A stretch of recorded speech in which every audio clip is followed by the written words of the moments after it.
अच्छा जी, तो as I already mentioned कि I will make video on the book Pakistan Beyond the Crisis States written by Maleha Lodhi. So इस book के second chapter में he says कि uh, this whole chapter revolves around the life of Quaid-e-Azam Muhammad Ali Jinnah and all the journey which he spent during independence of Pakistan या फिर 1947 में जो जो events हुए इस सारे सिनेरियो के अराउंड ये चैप्टर रिवॉल्व करता है। तो इसमें उन्होंने लिखा है कि जब पाकिस्तान बना तो कायद आज़म मोहम्मद अली जिन्ना ने एक 11 अगस्त पे एड्रेस किया and the second address was on 14th August 1947 and both of these addresses collectively known as Gettysburg Address of कायद आज़म मोहम्मद अली जिन्ना। तो उन एड्रेसेस में कायद आज़म मोहम्मद अली जिन्ना ने आवाम को बताया, आवाम से बातें की और एड्रेस में मेंशन किया कि work in cooperation, work together, only by working together you will succeed. उन्होंने लोगों को कहा कि कोई डिस्क्रिमिनेशन नहीं रखनी है एक दूसरे के साथ, कोऑपरेशन करना है, एक दूसरे के साथ काम करना है और इसी के थ्रू ही पाकिस्तान सक्सीड हो सकता है। पाकिस्तान में मुस्लिम्स भी रह रहे हैं, हिंदूज़, पठान, सिंधी, पंजाबी, शिया, सुन्नी, सिख, बहुत सारे कास्ट, क्रीड्स, रिलीजन्स कलेक्टिवली रह रहे हैं। इन सबको कोऑपरेटिवली वर्क करना होगा if you people want to make Pakistan a successful state. और उन्होंने इक्वलिटी को इन्फोर्स किया, ज़्यादा लोगों को कहा इस गेटिसबर्ग एड्रेस में। और ऑथर यहाँ पे कनेक्ट कर रही हैं मुग़ल डायनेस्टी को कायद आज़म मोहम्मद अली जिन्ना के विजन से एंड उन्होंने एक क्रक्स भी दिया है, कनेक्टिविटी दिखाई आप सल्लल्लाहु अलैहि वसल्लम के जर्नी पे जब उन्होंने मदीना को स्टेट बनाया, वहाँ पे चार्टर ऑफ मदीना इम्पोज़ किया, मतलब first constitution of Islamic history और जिसमें आप सल्लल्लाहु अलैहि वसल्लम ने नॉन मुस्लिम्स को इम्यूनिटी दी थी, नॉन मुस्लिम्स को राइट दिए थे कि मदीना में कोई भी नॉन मुस्लिम को हर्ट नहीं करेगा। तो उन्होंने लिंक दी कायद आज़म मोहम्मद अली जिन्ना के एड्रेस को कि कायद आज़म मोहम्मद अली जिन्ना ने भी मुसलमानों को ये ताकीद की कि नॉन मुस्लिम्स को हर्ट ना करें। तो इस तरह से और उन्होंने एक मुग़ल डायनेस्टी को मेंशन किया, वो कहती है कि 6 मुग़ल आए अब उस डायनेस्टी में 1526 के से बाबर से स्टार्ट हुई और ये डायनेस्टी एंड होती है औरंगज़ेब से इन 1707। उसके बाद ब्रिटिश ने यहाँ पे अपना डेरा जमा दिया सब कॉन्टिनेंट में। तो वो कहती हैं बाबर के बाद हुमायूँ आया, अकबर आया, फिर जहांगीर आया, फिर शाहजहां आया, फिर औरंगज़ेब 1707 में आया और फिर उसके बाद ब्रिटिश ने अपनी रीन्स को इस्टेब्लिश किया सब कॉन्टिनेंट में। देन शी सेज के कायद आज़म मोहम्मद अली जिन्ना ने पाकिस्तानी लोगों को स्पीच में कहा कि Pakistan is fifth biggest country in largest country in terms of population.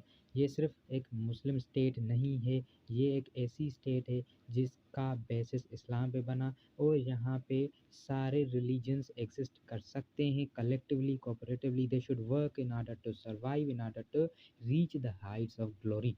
कायद आज़म मोहम्मद अली जिन्ना ने एक्सटेंसिव ट्रैवल की, एक्सटेंसिवली उन्होंने एड्रेसेस दिए, खुतबे दिए रेडियो पे ताकि वो ज़्यादा से ज़्यादा लोगों तक पहुँच सके। तो गेटिसबर्ग एड्रेस में उन्होंने बताया कि पाकिस्तान के बनने के बाद उन्होंने एड्रेस किया मुसलमानों के साथ और उनको कहा कि आपको करप्शन से पाक रहना है, नेपोटिज़्म से पाक रहना है। और उन्होंने ये मेंशन किया कि Quaid Azam Mohammad Ali Jinnah was more in favour of a theocratic state. मतलब वो चाहते थे कि पाकिस्तान को वो नॉन थियोक्रेटिक स्टेट बनाना चाहते थे। मतलब he wanted Pakistan to run on western model.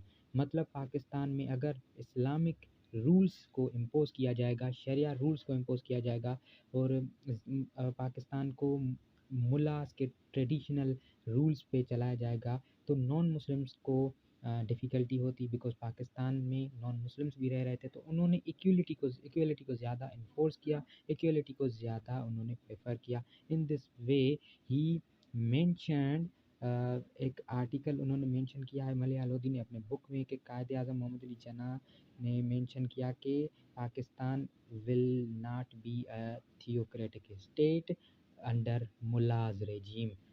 तो इससे ये ज़ाहिर होता है कि कायद आज़म मोहम्मद अली जिन्ना ने पाकिस्तान को एक वेस्टर्न मॉडल पे चलाने का सोचा। मतलब उसको एक पर्टिकुलर रिलीजन पे ज़्यादा इन्फोर्स करने का नहीं किया। और चैलेंजेस वो मेंशन करती हैं पाकिस्तान को जो फेस करने पड़े थे, वो था चैलेंज एक तो मुस्लिम और नॉन मुस्लिम्स के बीच में इक्वलिटी को मेंटेन करना, कायदे आज़म को इस पे काम करना था। Second was protection of non Muslims को प्रोटेक्ट करना था। और in another was opposition to provincialism, मतलब पाकिस्तान के बनने के वक्त बहुत ज़्यादा र्यूमर्स हो रहे थे कि Sindhis do not want Pak to do not want Pakistan to be created. Sindhis were against, but Malaya Lodi explains कि सिंधी लीडर था एक जिसका नाम था GH हिदायतुल्लाह, और उन्होंने लेटर लिखा कायद आज़म मोहम्मद जिन्ना को। उस लेटर में उन्होंने मेंशन किया कि Sindh is gateway of Islam and Islam is religion of peace, और it will also be the gateway of Pakistan. मतलब इस लेटर से हम ये देख सकते हैं कि GH Hidayatullah was not against creation of Pakistan. He was Sindhi leader of Karachi और वो पाकिस्तान के क्रिएशन के अगेंस्ट नहीं थे, लेकिन these were some rumors के Sindhi people were against the creation of Pakistan. Another criticism faced by Jinnah was जब उन्होंने कहा कि Urdu will be the national language of Pakistan, तो बंगाली स्टूडेंट्स ने क्रिटिसिज्म स्टार्ट की कि बंगाली लैंग्वेज को रिस्पेक्ट नहीं दी जा रही, जिसकी वजह से इथनिक डिसकॉन्टेंट क्रिएट हुए और केओस क्रिएट हुआ।